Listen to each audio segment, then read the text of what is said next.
저희 진주 전문 영광 감정 원장님을 모시고 이번 시간에 진주에 대해서 이야기를 하고자 합니다. 그래서 원장님을 소개시켜드리겠습니다. 안녕하세요. 명광 진주 감정원의 장정우입니다. 만나게 돼서 정말 반갑습니다. 오늘 진주에 대해서 얘기를 드려야 하는데요.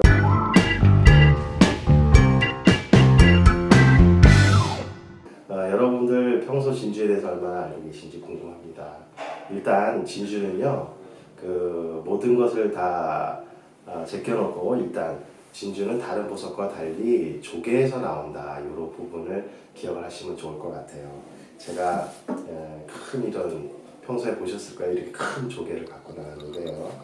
여러 가지 종류의 이 조개들이 있습니다. 자랑과 같이 흑, 백, 또 황인종 이렇게 있듯이 진주에도 이 모패라고 하는데 이 조개들이 여러 가지 특징들이 있고 해수에서 사는 것이 있고 담수에서 사는 것이 있고 그래요.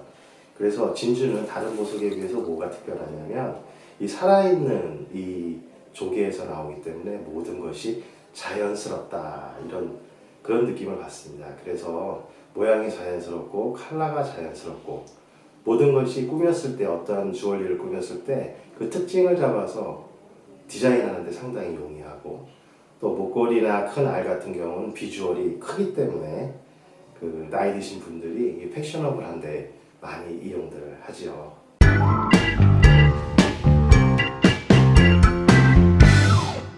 근데 세상에 있는 다양한 진주의 종류가 많더라고요. 그래서 제가 원장님께 여쭤보려고요. 원장님, 진주는 어떤 종류들이 있어요? 예, 말씀하신 대로 종류가 다양한 그런 보석입니다. 우리가 다이아를 일컬을 때 어디 산이다, 어떤 다이아몬드다 이렇게 얘기를 하지 않죠. 하지만 진주는 아까 말씀드린 대로 일단은 바다에서 나오는 진주냐 혹은 호수나 강에서 나오는 진주냐, 그래서 담수 진주 혹은 해수 진주 이렇게 일컫습니다. 그래서 아까 보여드린 조개도 해수에서 자라는 조개가 있고 또 담수에서 자라는 조개가 있어요. 그래서 각각 특징대로 컬러도 다양하게 나오고, 그래서 일단 진주는요, 여러분들이 보시기에 다른 보석에 비해서 특이한 사항은 목걸이 가끔 보시죠. 이제 알알이 이렇게 몇십 개씩 박힌 목걸이를 이렇게 착용을 했을 때 그렇게 줄로서 나오는 그런 상품이 있고요. 또 반지나 귀걸이, 메달 이런 식으로 알을 하나하나 이렇게 세팅을 해서 쓰는 경우가 있고, 그래서 줄과 알과 공존하는 그런 디자인이 나옵니다. 그래서 알의 경우는 가운데 타공을 해가지고 빠지지 않도록 세팅을 하고요. 또 목걸이 같은 경우는 아주 비슷한 컬러, 비슷한 광택, 매칭을 밸런스를 잘 봐가지고 그 톤까지도 너무 일률적으로 똑같이 맞추는 것이 기술이라고 하지요. 그래서 모든 것이 진주는 일단 흑진주나 백진주나 황색 혹은 컬러풀하게 다 나오는데, 이제 해수로 보면은 일단 남양진주라고 해서 아까 보여드린 큰 조개에서 나오는 진주가 있어요. 그래서 육안으로 보면 한 10mm에서 크게는 14, 15, 16, 17mm까지 나오는데요. 아마 시중에서는 보기가 쉽지 않지만 어떤 부인께서도 이렇게 백화점이나 가시면 큰 알을 끼셨을 때 그것이 남양진주로구나. 이 남양진주에는 이렇게 백계열이 있고 또 이렇게 흑계열이 있습니다. 그래서 흑진주는 대부분 타히티 섬 근처에서 나와서 남양흑이라고도 하지만 타히티 진주라고 일컫기도 합니다. 그래서 남양 백진주는 하얀 진주와 또 우리가 잘 알고 있는 골든 컬러를 갖고 있는 진주들을 남양 백계열의 남양 진주라고 하고, 흑계열이 새카만 진주를 얘기하는 것은 아니고 다크 그레이나 약간 짙은 그리고 여러 가지 컬러풀한 것이 영롱하게 이렇게 빛이 나는 그런 다크한 계열을 흑진주라고 하고 타히티 진주라고 저희가 합니다. 그리고 여러분이 잘 알고 계시다시피 결혼할 때 많이 쓰는 아코야 진주라고 하는 거 있지 않습니까? 일본에서 가장 많이 생산되는데 옛날에 미키모토라고 하는 사람이 최초 양식 진주를 성공하면서 양식을 했던 종류가 아코야 진주입니다. 비교적 작은 그 조개에서 나오고요. 그래서 7mm, 8mm대로 해서 귀걸이나 또 혹은 그 신부가 드레스에 잘 어울리는 목걸이를 할 때 그 아코야 진주를 하고 연한 핑크색이 하얗고 순수한 피부에 잘 어울리기 때문에 아코야 진주를 예물로 많이 하고요. 최근에 여러분이 잘 알다시피 그 중국에서 많이 나오지만 담수 진주도 그 상당히 그 품질에 있어서 괄목할 만한 성장을 했어요. 그래서 대부분의 담수 진주는 안에 그 넣는 핵이라는 걸 넣지 않고 기르기 때문에 여러 개의 진주가 한꺼번에 나오고 또 모양도 동글동글해서 완전히 원형이 아닌 그런 진주도 많이 나오고요. 가만 검정색을 제외한 그 백색, 크림색 그리고 혹은 자색 또 핑크색, 주황색 여러 가지가 나옵니다. 그래서 쓰임도는 상당히 많고요. 비교적 저렴해서 패셔너블한 데 사용을 많이 하고 있죠.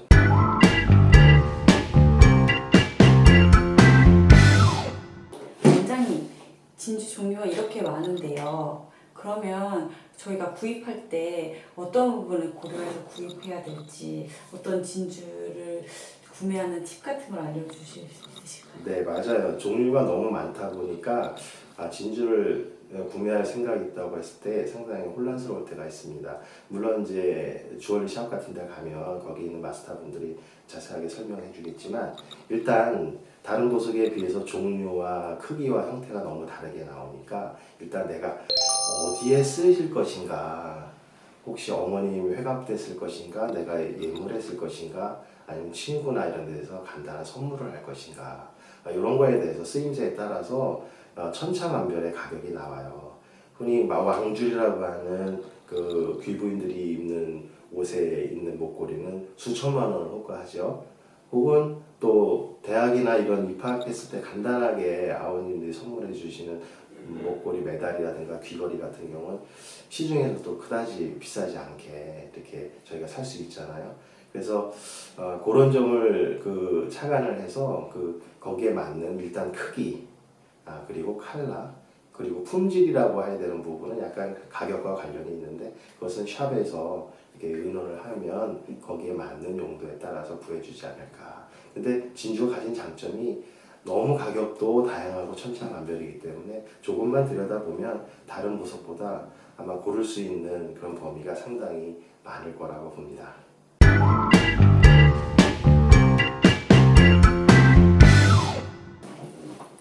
원장님, 세상에 진주가 진짜 많아요. 제가 밖에 나가도 이만한 진주 있고 이만한 진주 있는데 어떤 게 진짜 어떤 게 가짜인지 소비자들은 모르잖아요. 네, 맞아요. 가장 많이 받는 질문 중에 이거 진짜와 가짜 진주를 어떻게 아느냐 이렇게 얘기하시죠.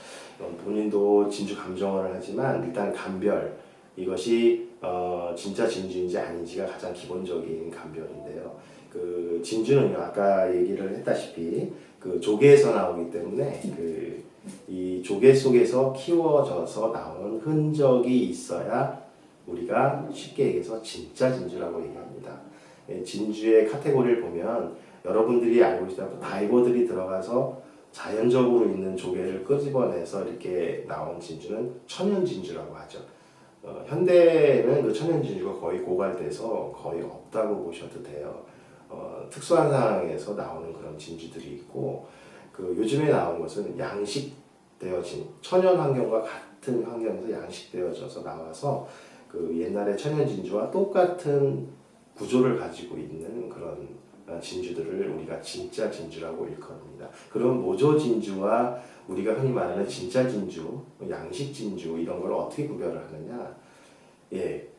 아까 말씀드렸듯이 이 조개 속에 들어가다 나오면요, 겉표면에 진주층이라는 것이 생깁니다.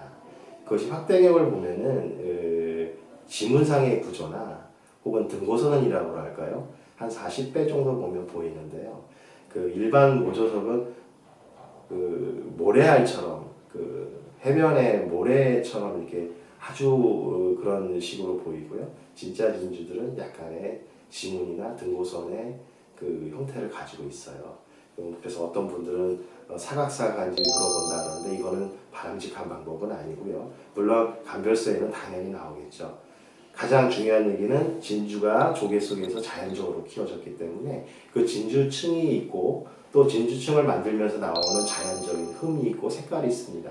그래서 모조 진주는 10개면 10개, 100개면 100개, 1000개가 다 똑같이 보이는데 반면에 이 진짜 진주는 약간 뭔가 자연스러움이 느껴지고 흠도 한 군데가 아니고 여러 군데 똑같지 않다는 거. 사람처럼 얼굴이 비슷하지만 다 틀린 얼굴을 하듯이 진주도 다 틀립니다.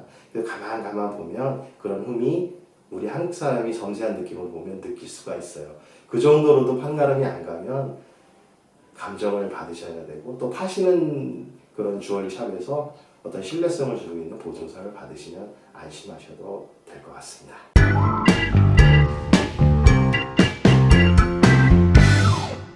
그럼 원장님 진주를 구입하신 분들이 시중에 참 많잖아요. 네. 그 분들이 어느 날 여름에 땀이 나는 표면에 차신 분들도 있을 거고 귀걸이를 착용하고 주무신 분들도 있을 거고 이런 진주를 어떻게 안전하게 오래 사용할 수 있도록 보관할 수 있을까요? 네, 아주 좋은 질문입니다. 제가 일을 하면서도 그런 부분 때문에 여러 가지 문제가 되어서 왕림하시는 분들이 많은데요. 진주는 다른 보석과 달리 아까 말씀드린 대로 살아있는 그 생명체에서 나왔기 때문에 진주 자체도 살아있다고 보시는 게 맞아요. 주 성분인 탄산칼슘과 유기성분이라는 것은 햇빛을 받거나 열을 받으면 변할 수 있는 부분이죠. 그러한 주얼리 진주층의 내 메커니즘이 있어서 잘 보관을 하셔야 합니다. 그렇다고 해서 뭐 여러 전문적인 보관이 필요한 게 아니라 아까 말씀하신 대로 샤워를 한다든지 또 혹은 강한 햇빛에 이렇게 쬐다든지 하면 변할 수 있으니까 쉽게 기억하기 위해서 정장에 항상 할 수 있는 게 진주라고 생각을 좀 해주시는 게 편하고요.